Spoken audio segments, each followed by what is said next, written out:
Confronted my bitter sister-in-law, my fiancé's ex, at a family event, resulting in her being banned from all future gatherings. My 27F fiancé's ex is now my older brother's wife, so my Sil.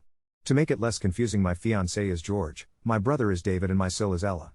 George, 38M, briefly dated Ella, 34F, 4 years ago.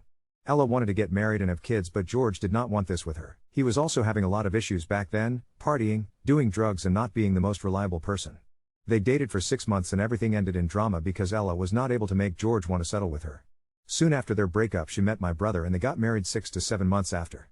So yeah, they moved really fast, and basically Ella dated her ex, broke up with him, met my brother and got married to him. Everything in only 1 year and a couple of months. I met George 2 years ago, and at that time Ella was already married to my bro. Back then I had no idea that George was Ella's ex. When George started to feel attracted to me, he changed completely. He quit drinking and doing drugs, he has been sober ever since, started going to therapy, and overall became a new person. He did this because he wanted to change, and I have been with him during his entire healing journey. I am very proud of him, and we have a healthy and amazing relationship. Even if Ella was already married to my brother, she was furious when she found out I was dating George and that he was serious with me. She was so cruel and said a lot of nasty lies. She used to tell everyone that George was grooming me. I was 25 when we became a thing and he was 36. This is not grooming FFS. She lied that George was abusing me, trying to get me to become an addict like him, and many other things. This ruined my relationship with my brother because he never did anything to make her stop. George and I announced our engagement to my family last week during my dad's birthday. My parents were happy for us, but Ella said it must be nice to be the one to get the ring after someone else struggled to fix him. Again, no reaction from my brother as usual. My parents told her to stop, but I just snapped and told her something along the lines, he fixed himself, you pass. And yes, it is nice to know I will be married to the man I love more than anything and who loves me the same. But how is it for you knowing that no one else except my idiot brother ever wanted to marry you? Does it feel nice? My parents kicked them out after this. They told her that everybody had enough of her BS. She is insane because Al Thug being married, she is still bitter over the fact that her ex did not want her. She is officially banned from every family event and my brother is now blaming me. Update 1. Yesterday I contacted my brother and asked him to meet me for coffee. It was only the two of us, and I think it was the first time I have opened my heart like this in front of him. I started off by apologizing for him being caught in the middle, but I told him I will never apologize or be sorry for loving George. I was honest and told him how much this situation has been affecting me. My brother is the same age as my fiancé, so he is 11 years older than me. During our childhood he was my protector, the person I looked up to. Due to our age difference we never really had many activities in common, and I could not wait for the moment I grow up so I can get to share more with my brother as adults. But I did not get the chance to do this because of Ella. David would always teach me to value myself, to choose people who treat me right and make me happy. However, I am not able to share my happiness with him anymore. I understand why he would wish I never met George, but it still hurts knowing that your brother somehow resents the source of your happiness. David would always defend me when I was younger, even in front of our parents. When I was 15 I was experimenting with makeup and it looked bad, really bad. During a family function one of our uncles got drunk and told me to stop using makeup because I was too young to look like a hooker. David got mad and kicked him out for offending his sister. This is the kind of brother he used to be, and to now see how he stays aside and allows his wife to be offensive and cruel, it's really hurtful. I do not care that she is like that towards me. I don't like Ella at all and I could easily ignore her. But what gets to me the most is she constantly trying to belittle and humiliate my future husband. I have lived with this man for 2 years. I have shared so many things with him during this time, and I am certain I know better what kind of man he is. I know how hard it was for him to heal all his trauma. I know how hard he worked day by day to become the best version of himself. I know how much he loves me, protects me, supports me, and I simply lose it when I hear her crap and how she is constantly trying to bring him down. Yes, I go bear mode when he is involved, as someone told me in the comments, but I don't care. I will not allow any of my family members to abuse the person I love. I may have tolerated things for my brother's sake, but I will never be quiet in front of his b/h of a wife. I told my brother that I love him and I will always cherish the memories I have with him, but we cannot go on like this. I understand he is a victim and I am ready to do anything for him if he is willing to accept that his marriage is not good, that Ella is not a good woman and is abusing him. I cannot force him to divorce her because this has to be his choice, but I told him I will accept his decision no matter what that is. He will always be my brother, but George is my family now. We plan on having kids in the near future and there is no way in hell I will ever allow his lunatic of a wife to be near my kids. I also refuse to subject George to the abuse. We tried. We thought that this rough period will eventually pass and that everything will be okay, but unfortunately Ella became more and more bitter and disgusting. We will still see my parents, but I am standing my ground and will not go to their house if she is present. David and I cried a lot, and for the first time in many years I felt like I had my brother back. He apologized over and over again and explained a lot of things to me which gave me the chance to understand him better. But at the same time I am so angry that I had no idea what was happening to my brother. Some people said that David was a rebound for Ella, but it seems they were both a rebound for the other. What made them marry so fast was the age pressure.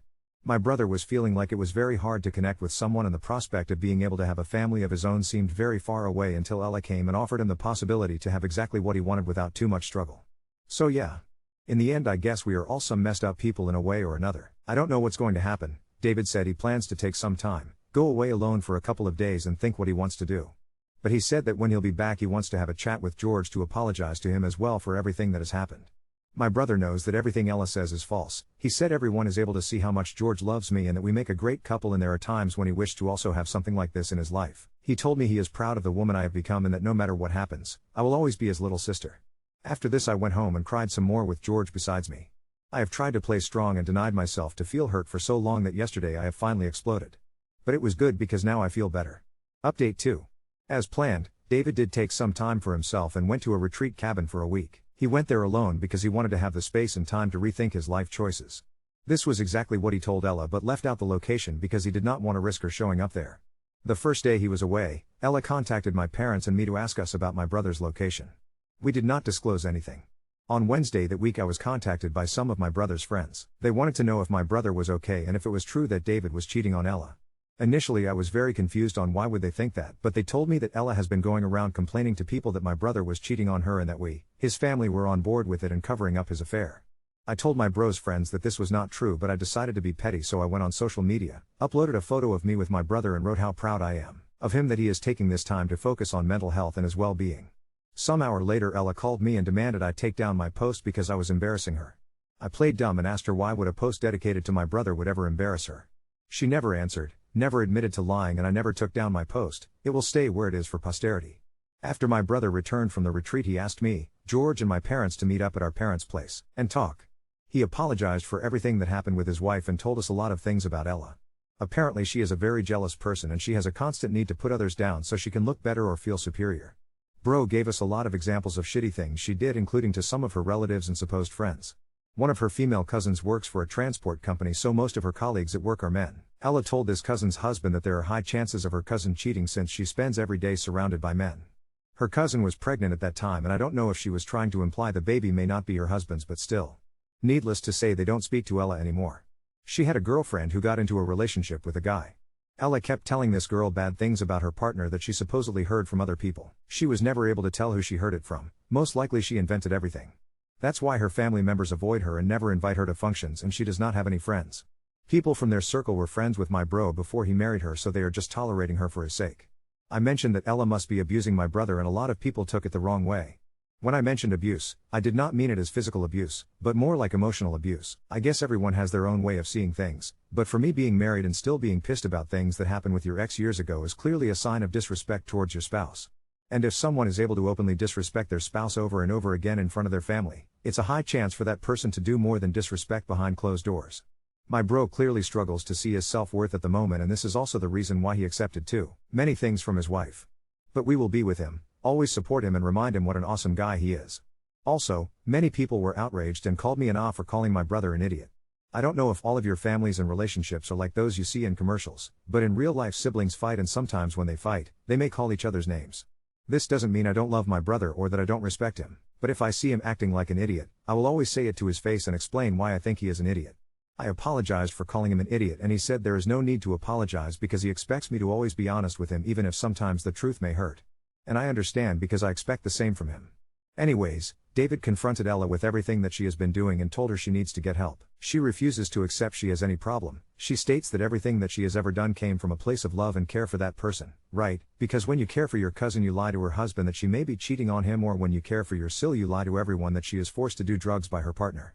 She did not take the divorce well, but not because she was losing my brother, but because she saw this as a failure that shattered her perfect image she had of herself. Maybe after some time passes I will actually be able to feel sorry for her, because she is a sad person with so many issues that refuses to get help.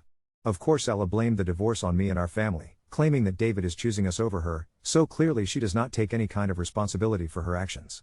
David however warned her that if she continues spreading lies about our family, we will hire a lawyer and take legal actions against her. At the end of the day, if she still insists with her crap, she will have to prove everything in court.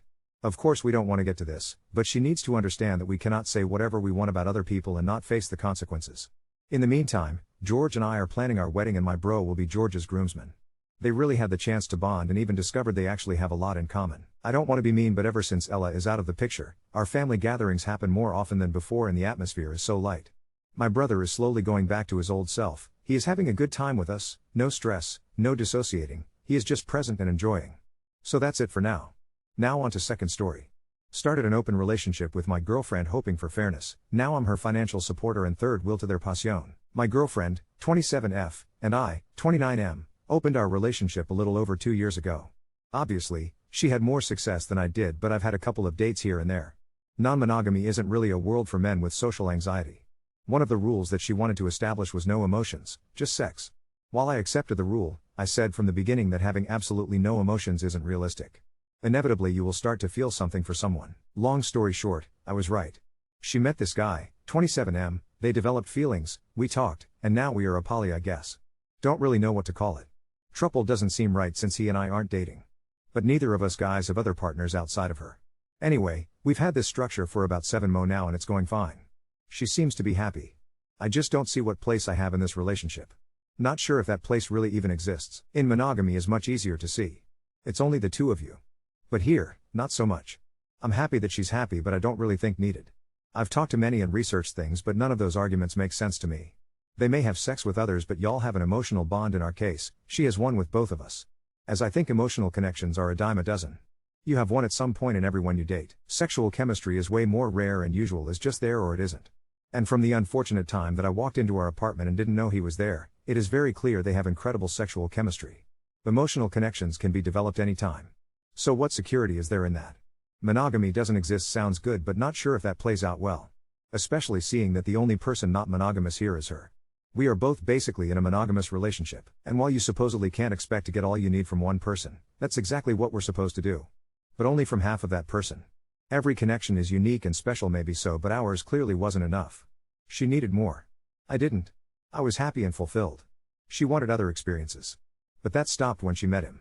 And while I try not make it a competition, she clear has a level of passion for him that she doesn't for me. She won't have sex with me when he's around. I have to wait until he leaves. She asked me to leave when she wants to have sex with him. She's isn't nearly as cuddly with me either. At this point, it feels like the only reason I'm around is because we are entangled, money, lease, cars, etc. I also know that I'm here emotional support for hard stuff. Working in EMS, I've learned to stay calm and clear in high-stress situations. I'm also supporting her financially with schooling, but I'd like to be more than just an ATM and a security blanket. Don't really know what to do about all this. So much of what I've read talks about not comparing, just getting over jealousy, giving people autonomy, don't be attached/dependent, etc. Don't know where that leaves me. While not really relevant, I'm going through some significant health issues. It's uncertain if I'm going to make it through. She doesn't know about it. Haven't found a good time to say. Maybe that's why I'm just being emotional and insecure. I know both are terrible traits in a man. Anyway, I guess this just turned into a vent, but any thoughts or input is welcome. Edit, I'm a firefighter and hazmat tech. It's most likely that my health issues are related to a work incident. Therefore, the people I work with know. I have told any family or friends yet. At this point, I could come out most okay or could have until the end of the year. I'm trying to wait until we know more. Edit 2, she and I live together. He has his own place but has 3 male roommate. GF doesn't feel as comfortable there. Update 1. Long story short, I pretty much ignored everyone's advice. Not really. I do appreciate all the input that I got on my last post. But every time I wanted to broach the subject, either something got in the way or I just chickened out. She is still seeing the other guy. Let's call him Caleb. Life kinda sucked at first since they were mostly using our house to avoid his roommates, but this summer he got his own place. So they no longer meet at ours. Which is great because accidentally coming home when they are together is not great. Hearing your GF scream another guy's name takes a long ass time to fade from memory. I've met the guy. He seems nice enough. Total opposite of me, so I see why she's so into him. Dude's like 6'2" with that lean surfer boy type look. I'm like 5 feet 7 inches and shaped like a tree stump, haha. Anyway, so the problem pretty much solved itself. She stays with him about 3 to 4 nights a week. Occasionally, she'll stay over for a long weekend or even a week. They've even gone on a few trips together. TBH, part of me is jealous, but at the same time, I see how she looks at him. I just don't have the heart to get in the way of that. Unfortunately, our sex life has taken a bit of a dive. Not long after they started seeing each other, we stopped being intimate as often. We still are, but it's only like 1 to 2 times a week. Everyone got tested and they've gone barrier-free. Supposedly she was just tracking her cycle but did have a pregnancy scare. So now she's on birth control. I'm not particularly happy. I mean, I'm happy she's happy, but this isn't really what I pictured for my life. I always imagined having this passionate, loving relationship where we were everything to each other. Sometimes I just feel like more of a connivance than a partner. It's pretty obvious she was never into me as much as she is him. That sucks but can't change it. On the health front, unfortunately I don't have great news to report. Turns out I do have cancer. It wasn't as aggressive as they thought, but it is terminal. At this point, I'm looking at somewhere around March. GF doesn't know. I know I'm an off for that. I'll tell her eventually. She's just not around much, and when she is I just want to be fun. I know I can't compete with Caleb, but I don't want to just be the sick one. I thought about just breaking up, but that seems mean. I recently saw Twilight for the first time. When I finished the part of Bella mourning Edward leaving, it made me wonder if she'd feel the same. TBH, I don't think she would. Caleb is pretty much primary at this point. So I'd rather be peaceful on the way out. When I do go, she'll have him. Work sucks because I can't ride the engine anymore. Once I got worn out walking up steps in bunker gear, I knew I can't fight fire anymore, so I'm just on the medic now. Update 2. I finally told my GF about my health issues. It was a long, rough night. Saturday night we went on a date. Usually she'd be with Caleb, but he's out of town visiting family for the holiday. I'd if he felt it was too early for her to meet his family or what, but I definitely thought I'd be alone for Christmas. But apparently she's staying here, so that's nice, I guess. We went to dinner and, after, got to go see Wicked. Not gonna lie, the dynamics between Glinda, the Munchkin dude, and the prince made me wince a bit. Felt kinda close to home. Minus me stringing some poor girl along.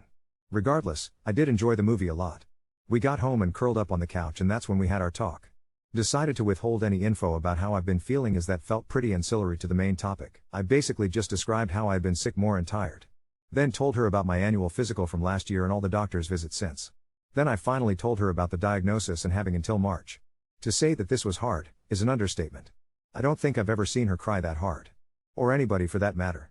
I'd quit kind of reaction I was expecting, but not that. We kinda attempted to continue talking, but it was no use, so I just carried her to our room and held her until she cried herself to sleep. When I woke up Sunday morning, she wasn't in bed. My initial brain fog kinda forgot about what happened, but when I remembered, I went to find her. She was sitting at the table in the kitchen. She was still crying, but we were able to talk about everything. I told her about the bucket list, preparations I've made, etc. It was all smooth until she kinda jerked up, looked at me, and asked, "How long have you known?" It was at this point I knew I fucked up. As tempting as it was, I didn't lie. I told her I've known I would die for a year, and I found out when about 2 months back. OFC, she asked why I didn't tell her, and I didn't know what to say. She asked if I was trying to get back at her as some weird revenge, which kinda annoyed me a bit, but I let that go. I told her I was preoccupied with getting used to an open relationship, that it felt like it came out of nowhere, developed fast, became poly, and I was just being dragged along. That not having her around, hear them have sex, and watching her fall in love with someone else was hard enough. Predictably she got pissed. Felt like I was blaming her for who she is. And a few more unpleasant things. At this point I just listened as she yelled and screamed. She finished. I apologized for not telling her, but then asked, if this was all my issue, then how come your partner has been sick and dying for a year and you never noticed? I immediately regretted saying that because she kinda just broke. She didn't cry. She just went silent and sat down on the floor. I tried to comfort her, but she pulled away. So at this point I figured we needed space and I left. Went to a friend's house for the day. Sunday evening, I got a text from her asking me to come home. I did. When I got there she had ordered food. When she saw me, she ran up and hugged me. At this point we both cried. We ate and watched as it cake. Eventually she paused the show and we talked. She apologized for lashing out. Said she was just angry and confused. I apologized for what I said. She told me not to, and that what I said is what she felt. So when it was out in the open she just shut down. I told her that I love her and not to hold it against herself. At this point, she wanted to help me plan out the last few months. She also said that she'd be breaking up with Caleb, but I told her not to. If he actually loves her, she's gonna need his support. We will wait till after Christmas to fill him in. We talked more about plans and went to bed. Don't know what will come of this, but that's where we are now.